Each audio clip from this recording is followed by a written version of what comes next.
Welcome back to Movies TV Man. I'm Mick, your host with the most. Just ask your girlfriends and your wives. And you can follow me on Twitter at Movies TV Man. And welcome to the Manchester United Daily.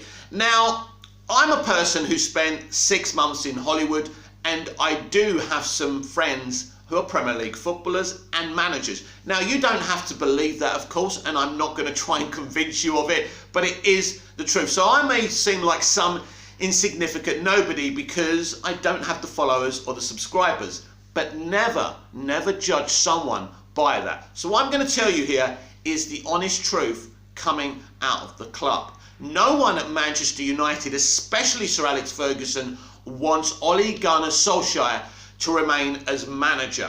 But here's the problem. Manchester United, naively and innocently, have painted themselves into a corner because everyone is saying a lot of things about the club. So I'm going to tell you the truth. Manchester United were hurt and put off by, let's just say, the Carlos Kickaball manager, your Jose Mourinho, your Louis van Gaal. So what they did is they brought Ole Gunnar Solskjaer genuinely to be a temporary manager, and his form was great and he said the right things, and they thought they were looking at this kind of boot room. They were looking at a boot room manager, and this is why they've got Carrick and McKenna there, because that's what they were trying to create, the Manchester United boot room. Now, for a time in the 80s and 70s, the Liverpool boot room really worked, but what they found out after they lost their great managers, and Dalglish had a little bit of success there, but then they went with Roy Evans, who did play some great football, by the way, but you know, he just couldn't win the trophies. And then they realised that they had to go with the contemporary Carlos Kickaball, foreign, nuanced manager like Gerard Houllier. Now, Manchester United started the other direction. Manchester United were never really a kind of boot room kind of club. I mean, we had Ferguson, who had nothing to do with Manchester United. Just look at our managers, right? Even Matt Busby started at Manchester City. So we've never been that type of club. I know some people kind of think that. And so we kind of went with David Moyes. No connection to Manchester United apart from his relationship as a player with Sir Alex Ferguson.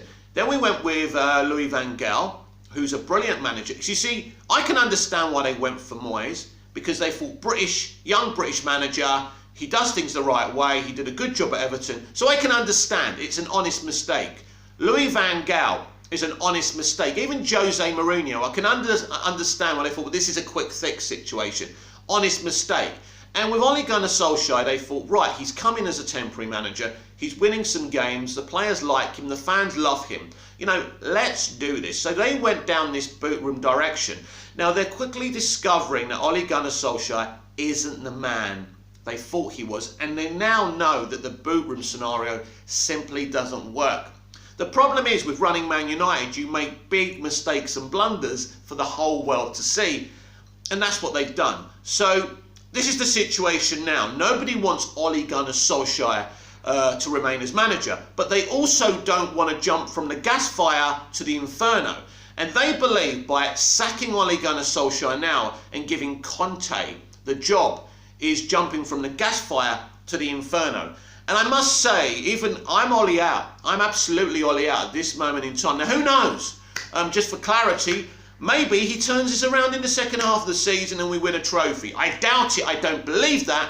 But I'm trying to be a bit more measured today because I've woken up in a little bit of a better mood. Anyway, and so Manchester United are extremely frustrated that their only option is Conte.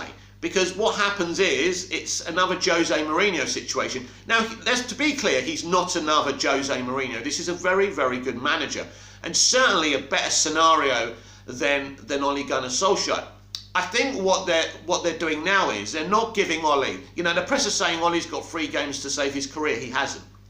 I think he's done for Ole. I think they've made their minds up. They're just giving themselves some time to find another option. The truth of the matter is they made a huge mistake because it was pretty obvious that Ole wasn't the man last season. You know, there's ways of sacking an iconic, legendary figure. And I don't think Ole's a legend, but I think he was a great striker for us. There is a big difference there. But I think if they sacked him at the end of last season, it was the right thing to do. Now, people say, well, he finished second and he finished higher than he did the season before. Yeah. But looking behind that garnish, it was obvious. You know, he missed out on a couple of trophies. Was it the FA Cup and the Europa League? They were easy for Man United. They were in great positions to win those trophies, and he didn't. It's obvious he's never going to win a trophy, right? He has erratic team selections. He makes some. I mean, now the players are saying they're confused by his tactics. And obviously, I'm 49 years old, and I remember a manager we had called Dave Sexton, a very good man, a nice man, but he confused the players with what he used to write on the board. None of them knew what they were doing, and this is now being told to Ole Gunnar Solskjaer. Even El Matador himself didn't understand what the guy was telling him to do, and ultimately, El Matador is just a forward who's got to go out there and score goals. Why are you overcomplicating it?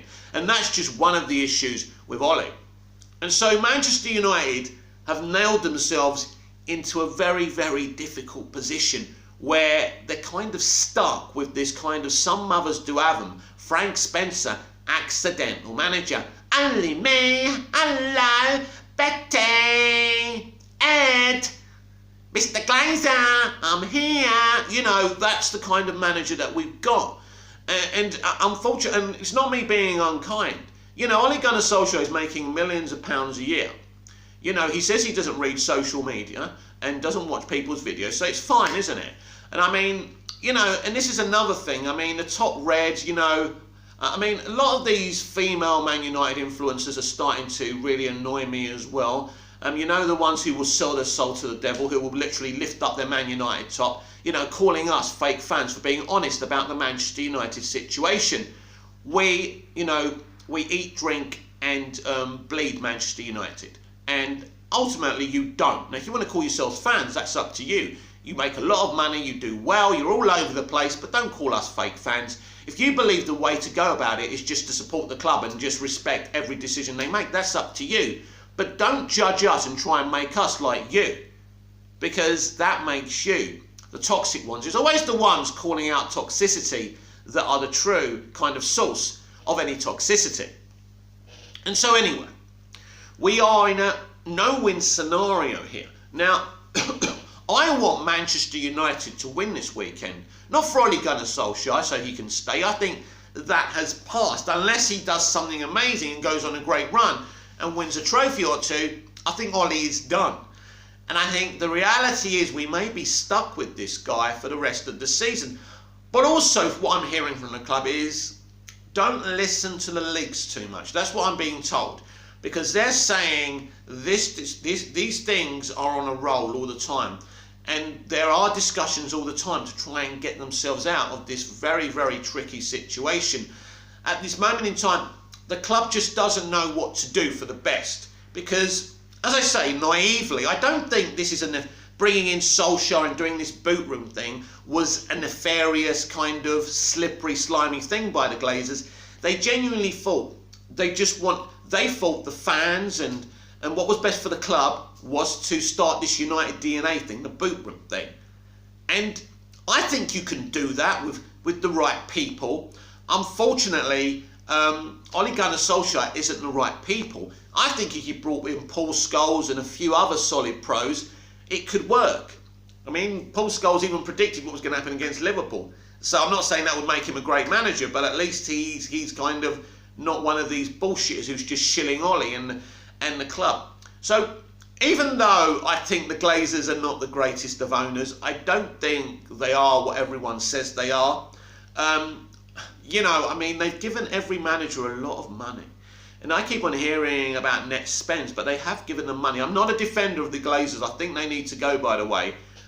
But I think the one thing them and Ed have absolutely fucked up from day one are Fergie's replacements. And as I say, some of them have been honest mistakes. But then you look at it, because there was a point where we could have got Pep or Klopp if we got in there first. The problem is, to bring in someone like Pep, you've got to bring all his people, his directors, like his director of football. He brought all those people in. So a club like United are probably not going to do that.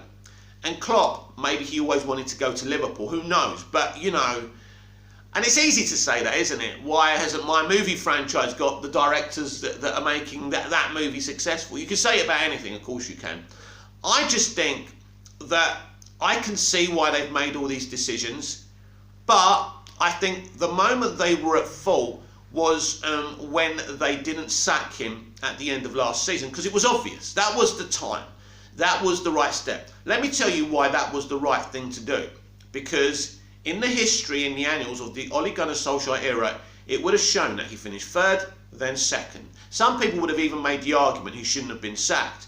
But it was a great time for Ole to be sacked because he finishes in a good position. I mean, we know the truth that he failed to win a couple of trophies, but hey, history is going to remember him well. He's now going to have to be booted out. Now he's a joke. I've seen some disgusting things about him on TikTok. He's just a mockery now. You know, I remember Van Gaal being a mockery. Mourinho was starting to become a mockery. So he's becoming a gif. He's becoming, you know, he's becoming a joke down the pub. But if he was sacked last year, he wouldn't have been a joke. He would have been a respected guy who couldn't take Manchester United any further. There's a right way and a wrong way to go about these things, and the club, unfortunately, that's where the mistake's been. I understand them wanting to do a boot room and Solskjaer coming in doing okay and thinking, well, maybe this might work. But to avoid all of this, because we've wasted another season, it's another season in the doldrums.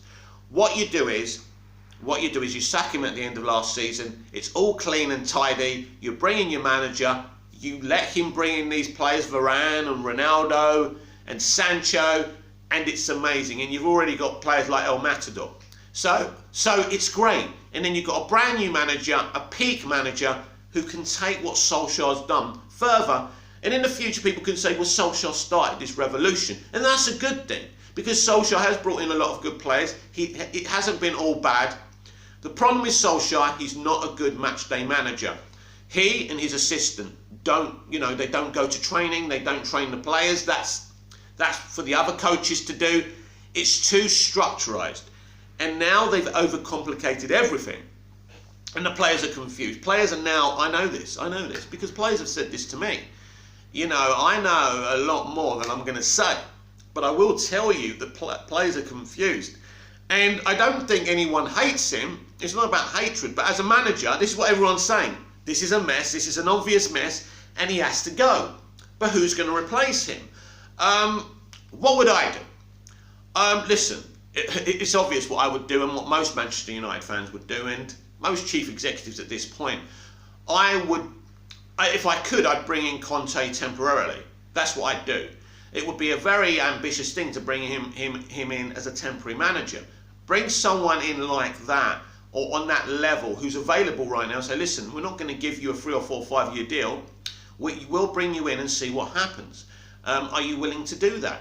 Now, obviously, Conte might, because Conte's a very difficult character. He may say, fuck off.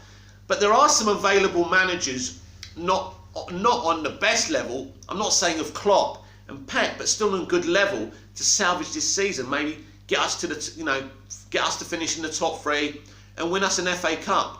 You know, that will be a start. And I think we could go from there. But this situation isn't good at this moment. It looks like we do have Frank Spencer, that we have a calamity there.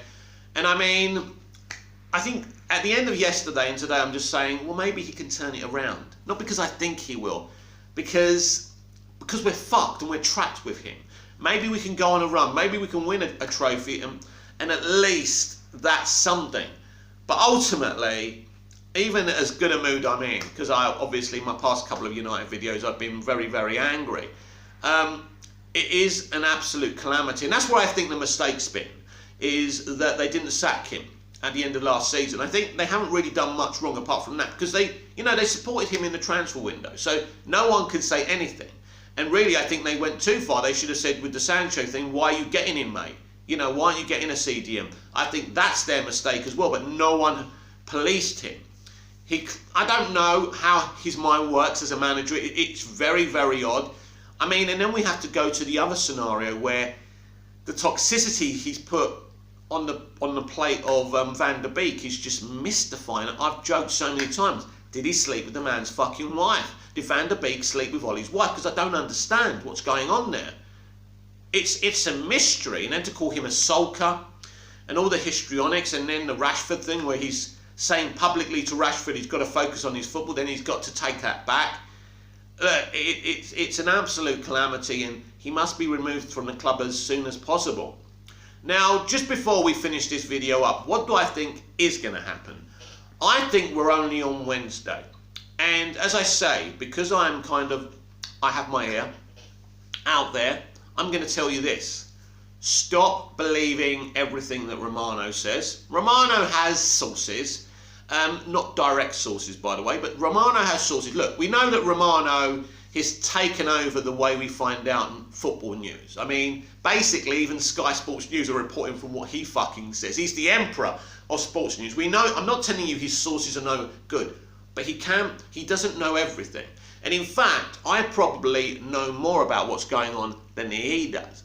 But I don't want to make a career out of it. And there's certain things you can't talk about, because when you've got friendships with people, you can't betray those trusts. Anyway, yeah, I wouldn't believe everything that's coming from Romano and the media in terms of Ole being given the next 3 games. Now, what the situation is, and I'll just repeat what I've already said, they are in a no-win scenario. They don't know what to do. They don't want to jump from the gas fire into the inferno. This is why they're holding off of getting rid of him and bringing on Conte, because it's a problem for them. It's a problem for them because they now know the next manager they choose has to be the right one, or it's curtains for the Glazers. And now we're hearing that Eddie's going to stay, that he's not leaving, apparently. I don't know how true that is, so it's nuts. Listen, so look, the leadership are not football people. We know that. And, you know, the dumbest decision was not getting rid of Solskjaer at the end of last season. But yeah, don't listen to everything you're hearing. As I say, we're only on Wednesday. What I will say is this.